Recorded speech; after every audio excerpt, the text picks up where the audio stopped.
Hey everyone, welcome back to my channel. तो guys, कैसे हैं आप सब और कैसी चल रही है आपकी स्किल की प्रिपरेशन? आई होप आप सब अपना बेस्ट कर रहे हैं। बिना कोई टाइम वेस्ट किए आ जाते हैं इंपॉर्टेंट चीज़ों पर। चलो आज क्या हम डिस्कस करने वाले हैं, स्किल कहाँ से करना है, इंग्लिश और हिंदी दोनों के लिए बताऊंगी। क्या केसी और रामधारी इनफ होगा, मिस्टेक्स कैसे काउंट होती है, टाइपिंग कितने घंटे करनी है, ठीक है, how is my experience.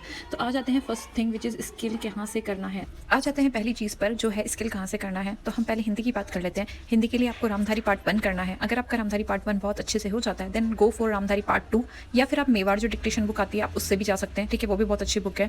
Last year जो 15 फरवरी का जिनका स्किल हुआ था हिंदी का, और अगर जिन्होंने मेवाड़ से किया था उनका बहुत अच्छा गया था स्किल, क्योंकि उसी पर आया था। जैसे एम्प्लॉयमेंट जो होता है ना, रोजगार वगैरह, ये उससे रिलेटेड था, तो ये उसी से रिलेटेड बिल्कुल आया था, तो वो बहुत हेल्पफुल थी बुक। अगर 15 फरवरी के जैसा स्किल आता है तो उसके लिए बहुत अच्छा है, ठीक है। और क्योंकि अभी स्किल का लेवल इतना ईजी नहीं आ गया है, ठीक है, रामधारी से भी आपको एग्जैक्ट नहीं मिल रहा है जैसा है वैसा। तो रामधारी के अलावा अगर आप दूसरे ऑप्शन पे जाना चाहे, लाइक रामधारी पार्ट 2 कर लें, ठीक है, वो भी एक अच्छा लेवल हो जाएगा। और ये मैं ग्रेड डी के लिए बता रही हूँ, ठीक है। और रामधारी पार्ट 2 करने के बाद आप मेवाड़ तक स्विच कर सकते हैं, ठीक है। Both the books are all good अगर आपको अच्छे लेवल पर करना है। और एक लेवल ऊपर लेके ही चलो मेरे अकॉर्डिंग, तो क्योंकि इजी लेवल अब नहीं आ रहा है, ठीक है, बिल्कुल रामधारी से भी एग्जैक्ट नहीं आ गया था, ठीक है, बहुत चेंजेस आए थे। जिनका अच्छा था उन्होंने डेफिनेटली कर लिया। अब इंग्लिश की बात कर लेते हैं। तो केसी से आप कर लो, ठीक है, केसी करने के बाद आप प्रोग्रेसिव करो, ठीक, केसी और प्रोग्रेसिव आप कर लो, जिसमें केसी आपको बहुत अच्छे से कर लेना है, ठीक है। यही स्पीड आप, ये मैं ग्रेड डी के लिए बता रही हूँ, ठीक है। और अगर जाना चाहो, अगर फिर भी आपके पास टाइम है then you go for presidential speech, but या इन दोनों का बहुत अच्छे से कर लो। और उसके बाद जो थर्ड वाला जो हमारा है वो मिस्टेक्स के इस सॉरी सेकंड वाला इस केसी एंड रामधारी इनफ। तो आई गेस कि अगर आप बिल्कुल बिगिनर आपके पास टाइम नहीं है then yes, K C and Ramdhari enough, आप इन दोनों को बहुत अच्छे से प्रैक्टिस करें। But if you have options और you have time then go for Ramdhari part 2 और जैसे मैं आपको बताया था। और एक जो मेवाड़ बुक है उसके ऊपर भी आप स्विच कर लो, क्योंकि जैसा कि लेवल अपनी तरफ से मैं कहती हूँ बेस्ट करो, ताकि आपको बाद में प्रॉब्लम ना हो, सिचुएशन चाहे कैसी भी हो, ठीक है। जैसे स्किल का बाई चांस टफ आ गया, ठीक है, आपका कीबोर्ड की कीज़ वर्क नहीं कर रही है, या फिर मे बी उस टाइम पे जब सर्दी ज़्यादा हो तब आपकी मतलब इन्वायरमेंट आपको वो नहीं करे, ठीक है, सिचुएशन कैसी हो, तो आपका मैटर अगर आपने प्रैक्टिस बहुत अच्छे से की होगी ना गाइस, तो ये आपको बहुत हेल्पफुल रहेगा। और सच बताऊँ तो वहाँ पर सिचुएशन बिल्कुल अलग होती है। आपकी प्रैक्टिस बहुत अच्छी अगर होगी ना तभी आप वहाँ पर अपना अच्छा परफॉर्म कर पाएंगे। क्योंकि अगर आप यहाँ पे 80 पर अगर आप वहाँ लिखने जा रहे हो, अगर आपकी स्पीड ओनली 85 होगी तो मतलब बहुत चीज़ें प्रॉब्लम होती है। मैं खुद 100 पर लिखती थी तो भी मेरे वहाँ पर काफ़ी मतलब जैसे होता है ना, हाथ में मतलब पूरे गूज बम्स वगैरह हो गए थे, तो चीज़ें अलग होती है वहाँ पे। तो प्रैक्टिस बहुत अच्छे से अपना इतनी तैयारी रखो कि आपको वहाँ पे बिल्कुल भी कैसी भी सिचुएशन हो तो आपको कुछ भी प्रॉब्लम ना हो, तो अपना बेस्ट प्रिपेयर करके रखो, ठीक है।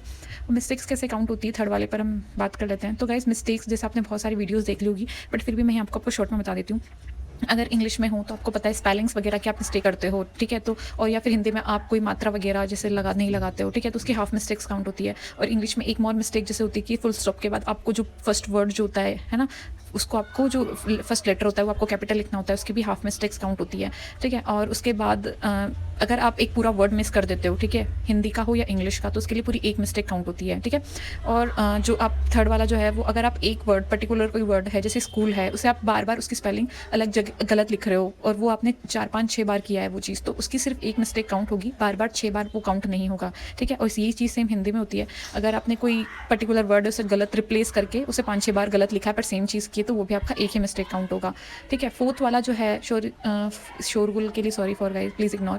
टाइपिंग कितने घंटे करनी है? अगर आप बिल्कुल बिगिनर हो, ठीक है, आपको बिल्कुल ABCD भी नहीं पता टाइपिंग की, देन आप मॉर्निंग में 1 घंटा करो और शाम को 1 घंटा करो, क्योंकि बहुत प्रीशियस रोल होता है टाइपिंग का। इसे आप बिल्कुल हवा में हल्के में ना लेना, ठीक है, क्योंकि वहाँ पे चीज़ें अगर आपका स्किल टफ आ जाता है, आपको टाइम नहीं मिल पाता, बाई चांस होता है ना, इन्विजिलेटर आपको कुछ मना करते हैं तो टाइम नहीं मिलता, तो टाइपिंग की हेल्प होती है। तो आप अगर आप बिल्कुल बिगिनर हो, जैसे मैंने आप कहा था कि तो 1 घंटा सुबह 1 घंटा शाम को करो, ठीक है। अगर आप ऑलरेडी स्किल दे चुके हो, आपकी टाइपिंग इनफ है, तो आप 1 घंटा डेली करो, 1 घंटा इनफ है आपका, ठीक है। अगर आपकी टाइपिंग स्पीड अच्छी है, ठीक है, तो ठीक है, आप आधा घंटा भी कर सकते हो, है ना, ठीक है। अपने मैटर पर फोकस करो, आपका मैटर वीक है, आप लिखो डेली, ठीक है, उस पर फोकस। और हाउ इज़ माई एक्सपीरियंस? तो गाइज, अगर मैं अपना एक्सपीरियंस शेयर करूँ तो दैट वाज मेरा फर्स्ट टाइम मैंने दिया था, जैसे मैंने आपको बताया था। तो पहली बार मेरा स्किल बिल्कुल नहीं था, तो मैं बस ऐसे ही बैठ कर आई थी वहाँ पे। बिल्कुल प्रेशर आपको तब होता है जब आपने प्रिपरेशन कर रखी हो। इस बार मेरी तैयारी थी, ठीक है, मुझे था कि इस बार मेरे को जॉब लेनी है, वैकेंसीज भी अच्छी थी, तो इस बार मेरे को प्रेशर फील हुआ। जैसे ही डिक्टेशन चली गाइज, मेरे को सच में रामधारी जैसे मैंने हिंदी का दिया था, ईजी मैटर था, ठीक है, मैंने कभी स्किल नहीं दिया, तो मे बी मेरे साथ इसलिए हुआ हो, ठीक है। तो मेरे हाथ लिटरली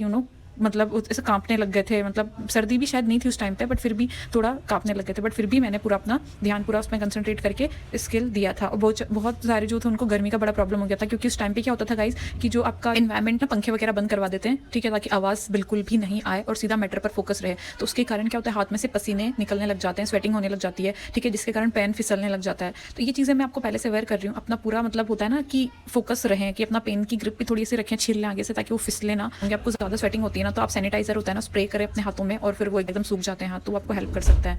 तो ये मैंने किया था अपने एग्जाम पे, क्योंकि मुझे हाथों में बहुत स्वेटिंग होती है, हालांकि सबको नहीं होती है, कुछ कुछ लोगों को होती है। तो that's all my experience and I hope आपको ये अच्छा लगा होगा। अच्छा लगे तो लाइक करें, शेयर करें और कमेंट जरूर करें। Bye bye guys.